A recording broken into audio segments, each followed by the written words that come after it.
Welcome, everybody. This is the Rotary E-Club of Silicon Valley, and every week we bring you people who are doing interesting things around the world to make their communities better, locally, globally, and digitally.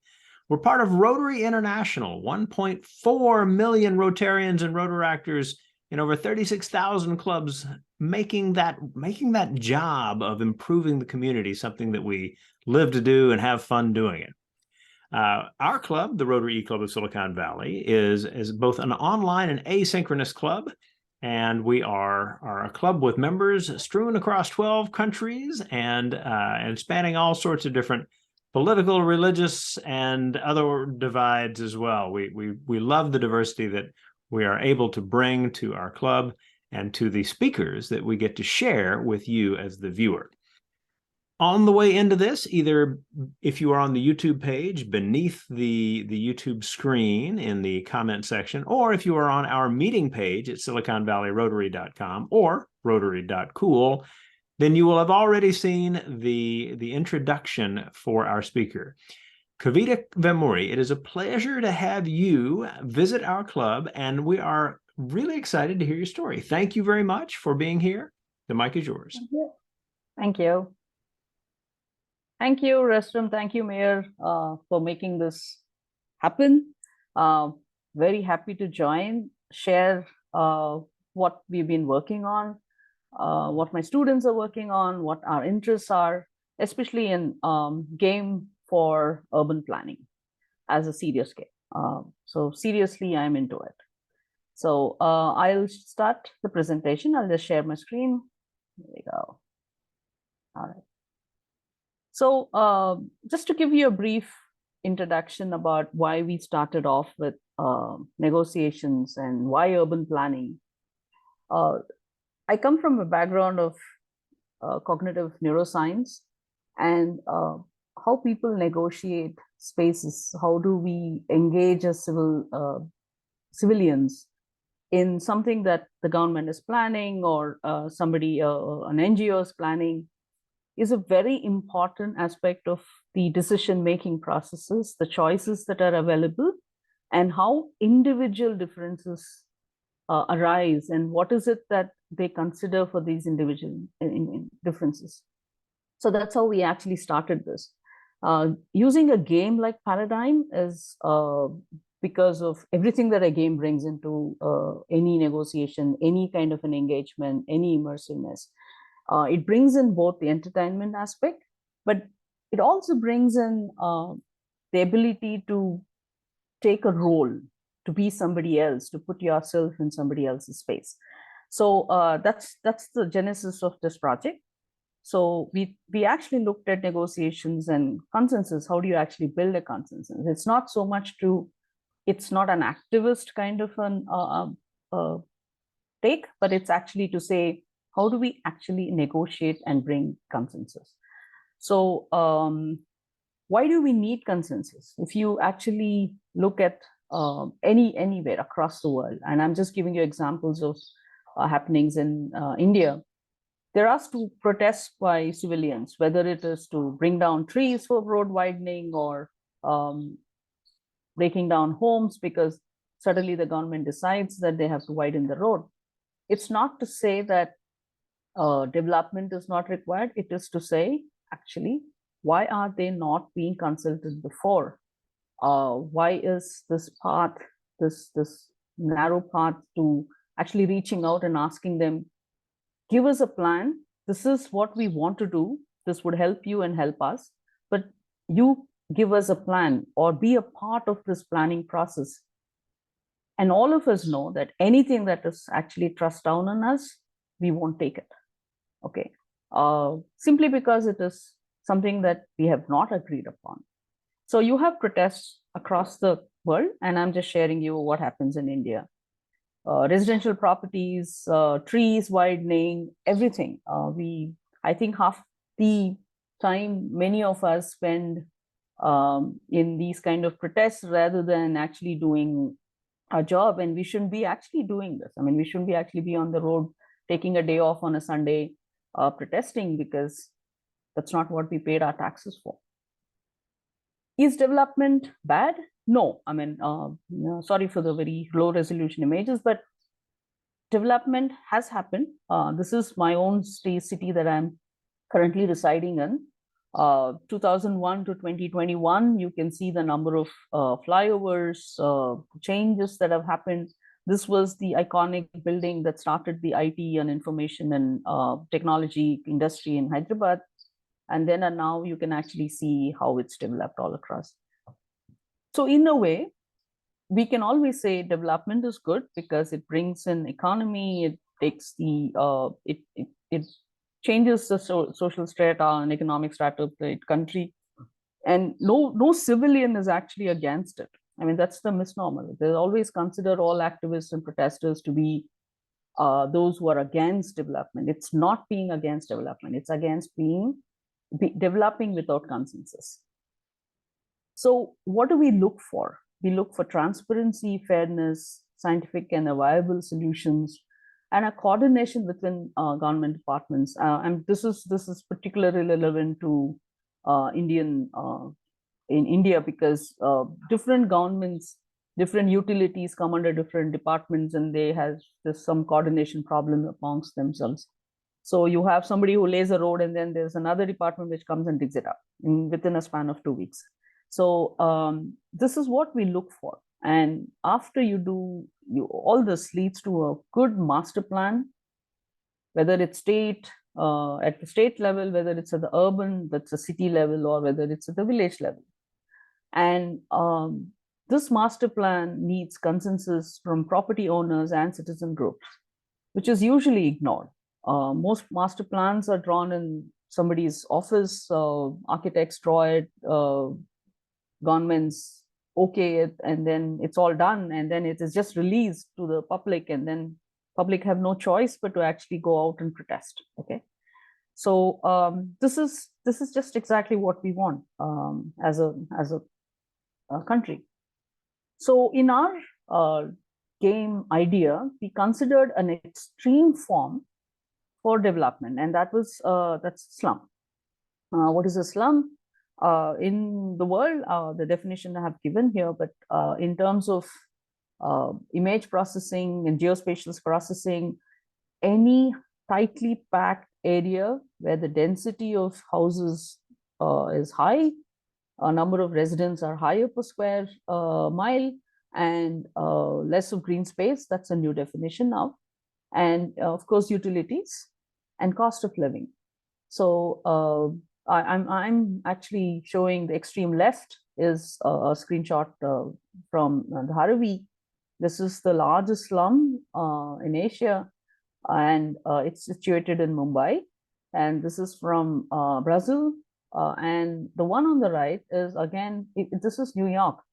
Why did I put this image here? Because if you actually do the image processing on these 3 areas, in terms of density, you would almost get the same kind of distribution. Cost of course, utilities are much better. It's not squalid.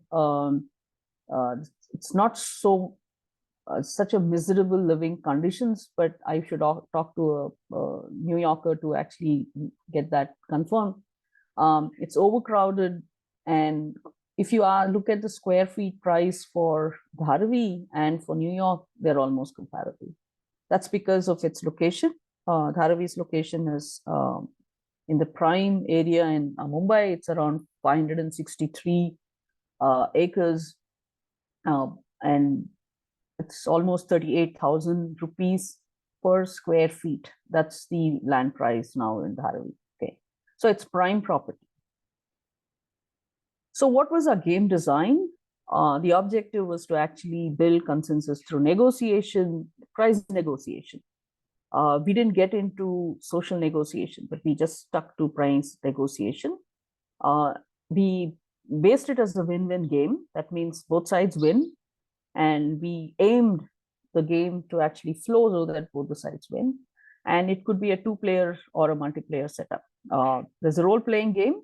So a player can take the role of a government official, an NGO protesting, a citizen, or an environmentalist. So based on the role, they get those assets to play around with. So by the way, this is one of the mock of what is going to be Dharavi in the next few years, because it's one of the companies have got the contract to rebuild Dharavi. So this is one of their images. So why Dharavi, or why not? One, we wanted something which was, as a game, we didn't actually, the game itself doesn't require us to be in a certain geospatial location, but we tested it there. And why did we start from there? Because it's densely packed. There's lots and lots of people, architects, NGOs have really tried hard to bring in some change here through their designs, through actually making sure that the citizens of this place, the residents of this area actually have better conditions to live. But it's a thriving industrial hub, which people usually miss. It's not just a squalid in residential area. It's a thriving industrial hub. Some of the brand names and leather products actually are from this place. And it was originally a fishing village of the Kohli fishing community. And years of neglect, going back pre-British colonization, years of neglect, rapid industrial growth, lack of good housing has actually led to this kind of condition that you have. And highly safe place. I mean, there is this misconception that it's not a safe place. It's a very safe place. We have been there many times and never had any issues anywhere. Very nice people too. So there have been many plans drawn up. Many NGOs have worked on it over the years, and some of the plans are really, really good. The surprising part of it was, while we were actually reading all these plans, I found, why is it that some of them are really good, and why did the government not agree to many of them? Because many of them were coming from citizens, and they just said that citizens will basically say a lot more space should be given for public spaces like parks, that is real prime real estate, but we want to commercialize it. So there were a lot of these issues with what plans that the NGOs got, but I'm just quoting some of the plans that were, showing you some of the plans that were actually proposed. This was a competition that was held, and then some of them actually won the competition. They didn't get the contract. I'm just showing you the fact that they won the competition. They came up with good ideas, based on environmentally safe options. This was a very interesting concept where you had the industry at the bottom, the transport at the top, walkways, and then it's a tire kind of a construction. And this is 2008, which is very similar to what is being now considered. This almost looks like Manhattan, if you ask me. So I go back to now the game that we developed. I'm going to call it negotiate. Okay. So a very simple concept we took, the very first testing concept we took was, let's take one instance where citizens are the most unfairly treated, and that's called road widening. So somebody gives us permissions to build houses. We have built. It's legal property, tax paying, everything. And then suddenly the government decides that they have to widen the road, and all they need is one notice that is put up on the wall, and within 15-20 days, because the government has the powers, they can come and kind of break the houses. Of course, they do pay a compensation for it. But remember, compensation doesn't actually scale up to the present cost of the house, and then relocation costs. Okay. So we took this very small part. So we went to Dharavi, we actually understood the people there, we talked to people there, we talked to a very enterprising group called Be the Locals. They actually take us around, and it's a very entrepreneurial group, because they realize that a lot of people coming from outside the country would like to see this place and understand it better. So they have a guide tour, costs you, but they take you, and they are the locals. They're young guys and they know the place. So it's nice to actually interact with them, and they've been a great source for us testing the game. And this was the plan. They had a plan to actually put a 90-feet road right through this. And there is another road which will go here. And then there will be a road which cuts across. So do you require these roads? Yes, of course we do require these roads. Because internally they have a problem moving goods too. But would that displace a lot of people inside who have houses, and 90 feet road is kind of wide? It does. So we took up this small cost. So what did we develop? We developed a web-based game. The maps are not from, I mean, any maps can be taken. That means it gives us the flexibility and real-time geoimaging.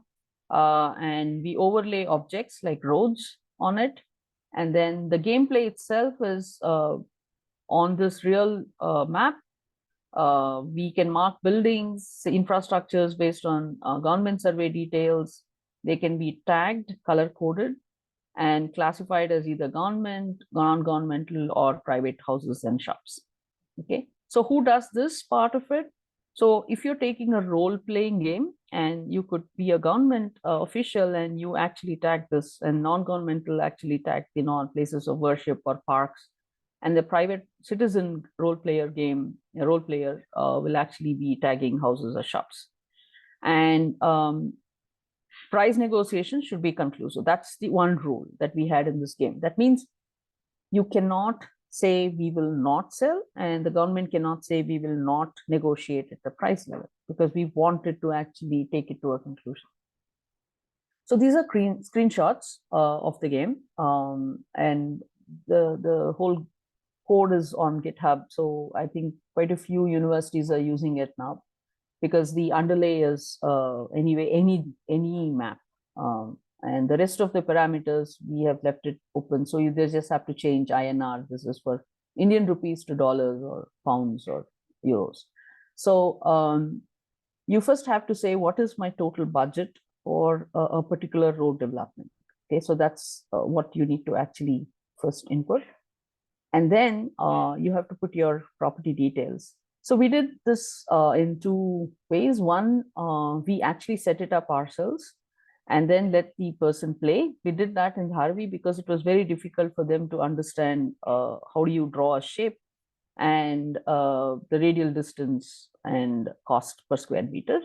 But we did this for when we were playing it at Dharavi. And the negotiation margin is something that we set up. We set 5%. This was hidden to the other player, but this was for us to say, I would only negotiate within this 5%. If it's lower than that, then I would actually not be, I would want them to actually come up with a new price. Okay.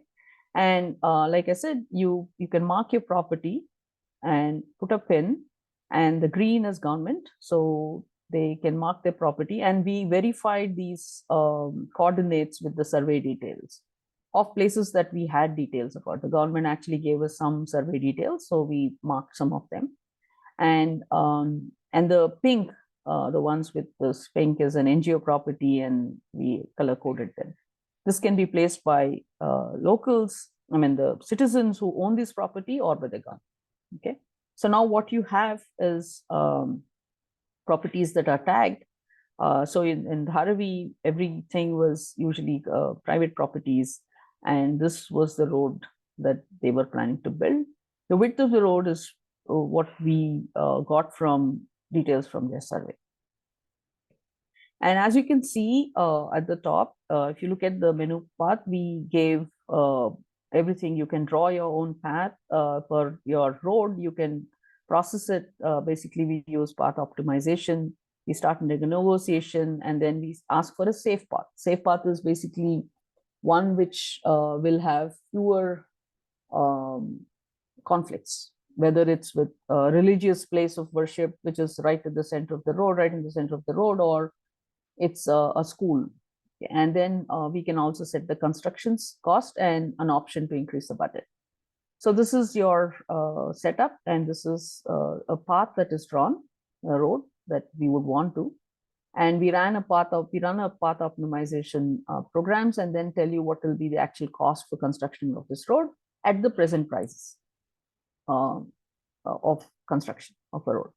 And this chat box allows people to actually give unstructured opinions. That means it's your dialogue that you say, I really wish the government has fixed our budget, so we will try to do our best. This is the government speaking, and this is the citizen speaking.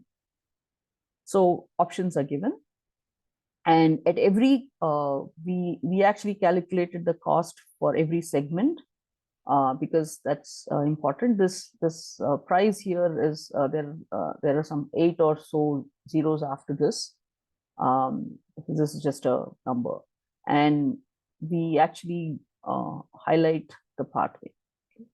And then we also get something called a safe pathway. That means, is there a way in which I don't have to go through a certain area because it's going to eat into somebody's land? Of course, this is very controversial, but it helps even the government planner to understand that there is another way in which I can reach with the same budget, I can reach a place. So these are the different assets, and I mean, both the gameplay options that are given, and we give the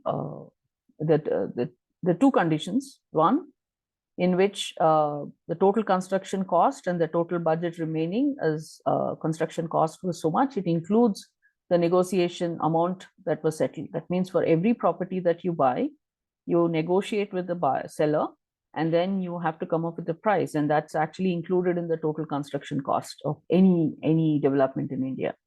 So the budget, if it comes within the budget, and if the number of negotiations is 0, that means you can go ahead and say, okay, I can lay the path now. And if the budget overshoots, that means if the cost of construction overshoots the allocated budget, then you have to actually increase the budget and then go back again to say that I need to renegotiate with you. So this was the 2 loops that we had given. So in a way, the game sometimes went into many loops. It took a long time to build this consensus. So whom did we test it on? We tested it on architects, civil engineering teams, NGOs, and citizens. The citizens were from the Dharavis, and the NGOs also from Dharavi. Architects and civilians, civil engineering people were general public who knew about Dharavi, and also we did the same. We played many versions of this game with roads in Hyderabad, roads in Bangalore, and also, of course, Dharavi. So it was interesting to actually get the input. The gameplay itself, everybody was okay with it because it was very simple. It was web-based. We had linked it to the government databases. So there was a transparency in it. So to the survey plot number, the latitudes, longitudes, and all. So they had no problem with it. They were, of course, very good comments about making it easier to use, and how do we process unstructured inputs that we get, and we took that into consideration for the next version. Civil engineers were against negotiation, and they said that it just actually restricts city growth. Architects were okay with it. NGOs were good because they said linking with actual government, real-time government records brings in transparency and, of course, the efficacy of the game itself. Citizens that we tested on, we had to do a lot of translation into the local language, Hindi. At that time, we had not put a language plugin into this. Later on, we have another version which has a language plugin.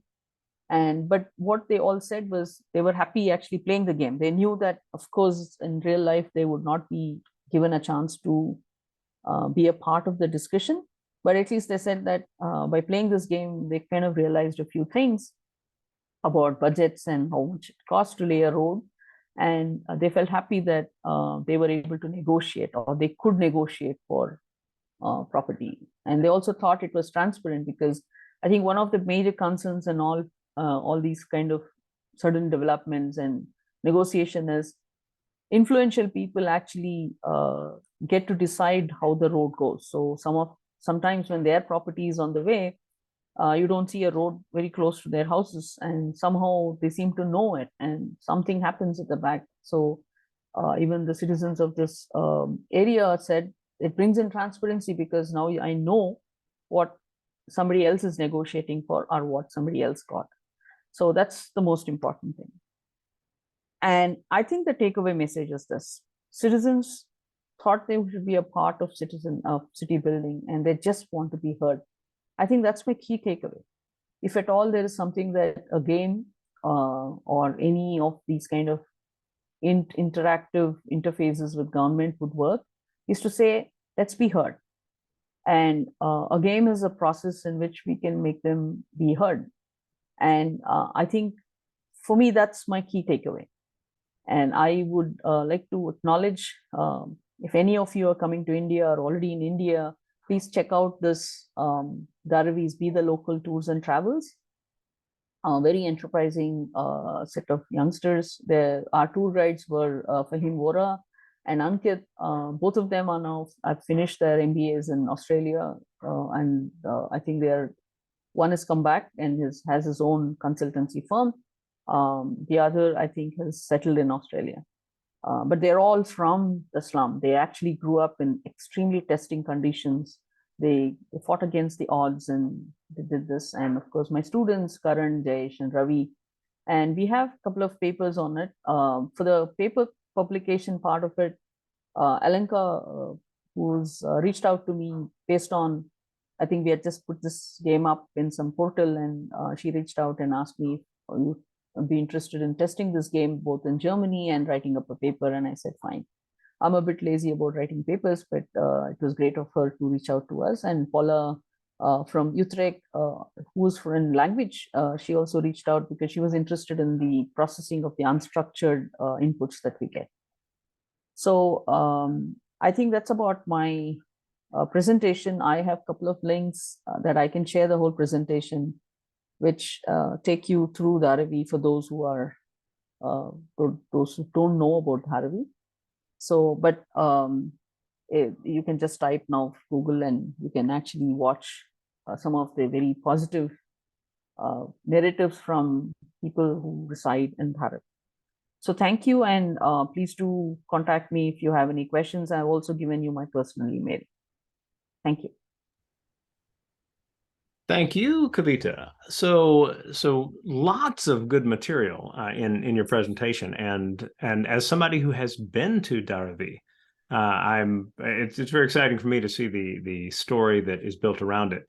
And have you tested this system in places other than Mumbai? Yes. So in Hyderabad, some of the screenshots I showed you was from Hyderabad. So we tested this in Hyderabad and in Bangalore. And Alenka did the same in Germany. So okay, so they've actually tested the processes as well. Yes, yes. Okay. So it's the code itself is built in such a way that you can change everything. You should. So we just gave her the source code, and her students actually changed a couple of things, and for them, they just put their map. So that's the flexibility of the system. So she tested it out in Germany. She's from Hamburg, and she tested it there. All right. Well, with no other questions in the chat, we will wind down the recording, but continue to talk to you afterwards, because that is our opportunity in doing what we do with these recordings for our programs for the club. Those of you who have been joining us, thank you very much for spending some of your time with us, the Rotary E-Club of Silicon Valley. A little farther down on our meeting page, you'll find an attendance form. Please feel free to fill that out. Putting in your email address properly, you will get an automated reply that you can pass along to your club secretary to make up a miss at your club if that is something that you do. And at the bottom, you will find our discuss forum, where you can leave comments about the content of the program or any other element of the meeting and reply to the thoughts that others share there as well.